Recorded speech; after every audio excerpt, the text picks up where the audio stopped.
Hey Doodlers, this is Adam Sosinski and welcome to day 26 of the free 40-day How to Doodle course. Within this lesson, we're going to look at perspectives. We've already gone through perspectives in lesson 1 where I introduced you to Dave Gray and I showed you one of his videos. And he goes into a lot of detail, well, not a lot, but just rough detail into the various sort of perspectives, the 3 types of perspectives that you can use. And I've included that video below so you can have a look at that.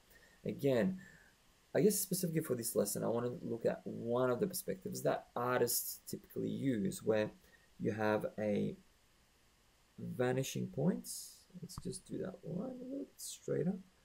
You have a horizon line, and then you have a vanishing point here. For instance, another vanishing point there. We could, for instance, doodle a box here.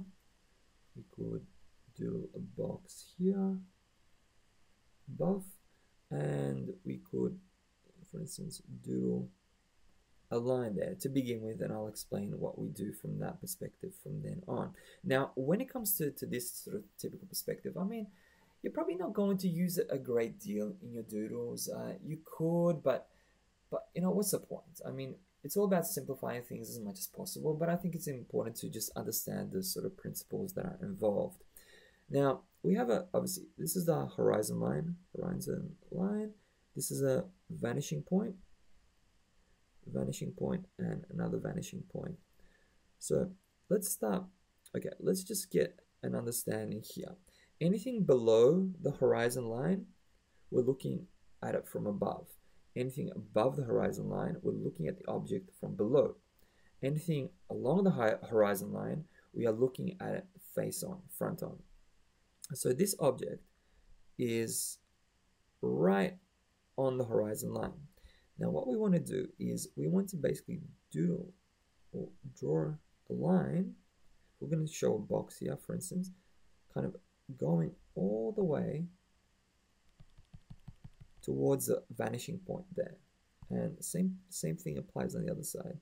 So we want to get obviously these lines right, but this line here all the way to the vanishing point. So basically it sort of extends out that way.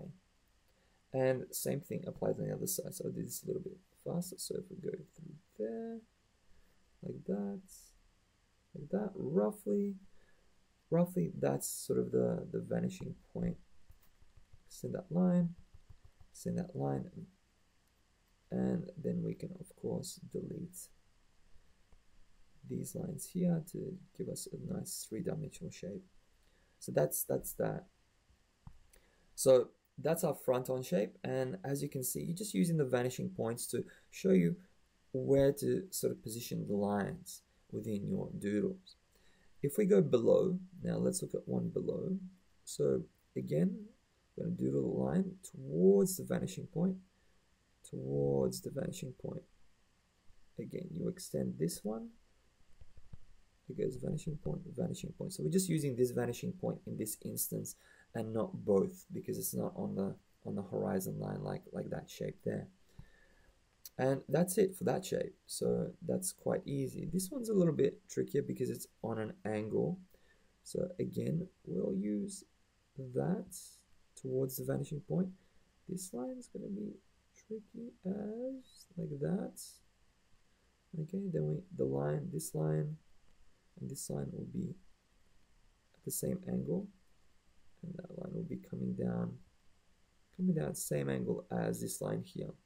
For this part here, again, you would extend towards the vanishing point. I'll do that one again, towards the vanishing point, and then this line and this line will be at the same angle. That would mirror each other as well. So if we extend these lines there,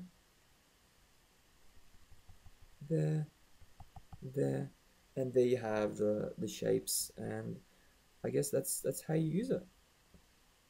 I wouldn't go into too much depth and detail, as I mentioned earlier, with understanding this. There are some great classes on using perspectives that you might want to take a look at, but for the purpose of doodling, understanding how to do this, I think, is the perfect start. I've actually created I've actually included some experiments with using perspectives that I did on a whiteboard below, using a variety of different shapes and shadows. You can have a look at that. That will give you some more ideas. You can even try to copy some of those shapes that I did, and or create some of your own, just random doodles and create some shapes. So that's about it for this lesson. I do have another challenge for you today, working with the three perspectives, especially from Dave Gray's video. And as always, I look forward to seeing your doodles, and I look forward to seeing you on the next lesson. I'll see you tomorrow. Take care.